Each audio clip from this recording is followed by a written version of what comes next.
First, Hitchcock offed his leading lady halfway through a film.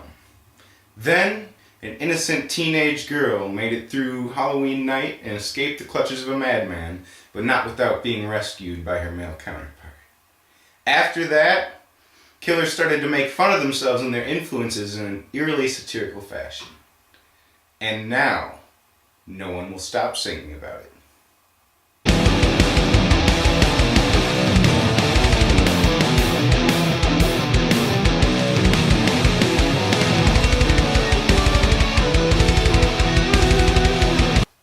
Hello, welcome back to another WalkerFilms review. Thank you for joining me on this fine day. Today I'm going to be talking about Stage Fright. Now you might be asking yourself, which one of the 9 full-length titles on IMDb are you talking about? Well, this is not the Hitchcock Stage Fright. This is not the 80s slasher Stage Fright. This is not one of the other 7 that I've never heard of. This is the most recent 2014 horror slasher musical combination by Jerome Sable, Stage Fright. This movie stars Meatloaf and Ally McDonald as the 2 most well-known actors in this one. Meatloaf, musician, either you know and care about him or you don't. I'd be in the latter character, or the latter category there. But Ally McDonald has been mainly a television actress. She was in A House at the End of the Street, but I would certainly not seek that one out for any reason, especially if you're just looking for her, because I didn't even realize she'd been in that movie when I was watching this until I checked it afterwards. This movie is about a girl who's at it's a theater camp, and she's not an actor, she's just like the cook lady and everything. So right there you get your unlikely heroine that, to the horror eye, you should know is going to be the heroine. She lands herself the lead role through a strike of luck and has to go through the process of the camp. That's a line. The Meatloaf's character says there's a process. And right after that happens, right after she gets the role, then stuff starts to go bad. I was excited for this movie. Very excited. I saw the trailer and I could tell right away they were going for the throwback to anything they could work from all of our favorite slasher movies. This is a movie for horror fans, particularly fans of horror from the 80s heyday slasher period. There's a number of the kills or the situations in this movie are direct references done in a clever, silly, campy, musical-based way to movies like Hellraiser and Texas Chainsaw Massacre and things like that. They're not as obvious as, stating a quote that just, has the name in the title or something like that. But, if you've seen the movies, you should be able to pick up on them, and that's a great thing. Now, this movie is a musical, and I don't mean that it has a song or 2 in it, or it uses music in a horror story. It is a straight-up musical.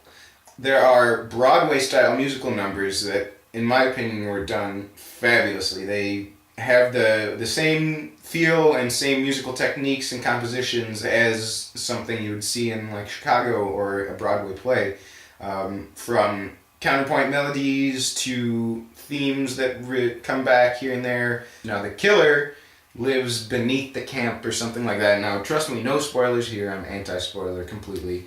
And he has a metal, simple, definitely 80s-based hair metal theme, and he's got this killer voice and everything. And his scenes are what make this movie pop. Because when you're used to the gleeful, really kind of uppity, hilarious music that is in the Broadway numbers, there's just ridiculous things. And all of the actors do it in a way where they look serious and they are really singing well. I can't stress how good the music is in this. Being a musician myself, I love the way they tied together all the elements through music. Every piece of this film becomes equally about the music as it is about what's happening on screen. And that's what I think mainly makes this movie worth the watch.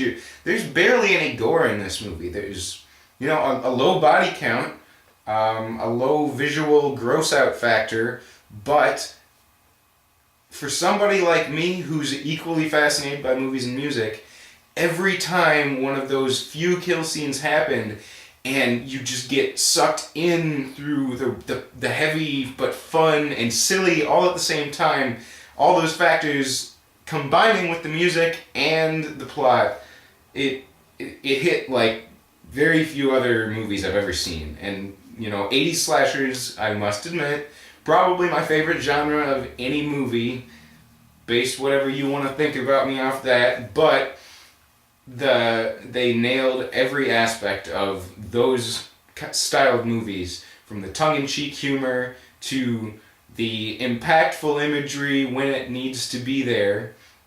But, you know, I have heard people complaining that it was just a bunch of singing, and when there's no gore, there's barely any kills, and that's because, to me, this movie was not about this. This was a musical that was a slasher story, not the other way around. This is not a slasher that has music in it. This is musical first, slasher second. And like I said, this is the director wrote the screenplay, wrote all the music, and directed the movie. He probably shot it and edited it himself, you know. I've never seen or even heard of the guy. I guess he's doing a short in the next ABCs of Death, which, if you don't know what those are, I'll link in the description of the IMDb page. He shows promise. I haven't seen a throwback slasher movie as authentic as this one, while being equally as innovative at the same time. So, anybody who's interested in musicals, anybody who loves, you know, just horror cinema in general, especially campy, self-referential, really humorous horror, from Evil Dead to Night of the Creeps to anything like that, anybody who loves those movies, I have a hard time seeing how you'd be disappointed with this one. Hey everybody, I ended up having a lot more to say about this movie than I thought I would, so I split the review into 2 parts. You can head on over to part 2 of the video here for a discussion of final females in slashers and my overall thoughts and rating of the film. Thanks a lot, hope you liked.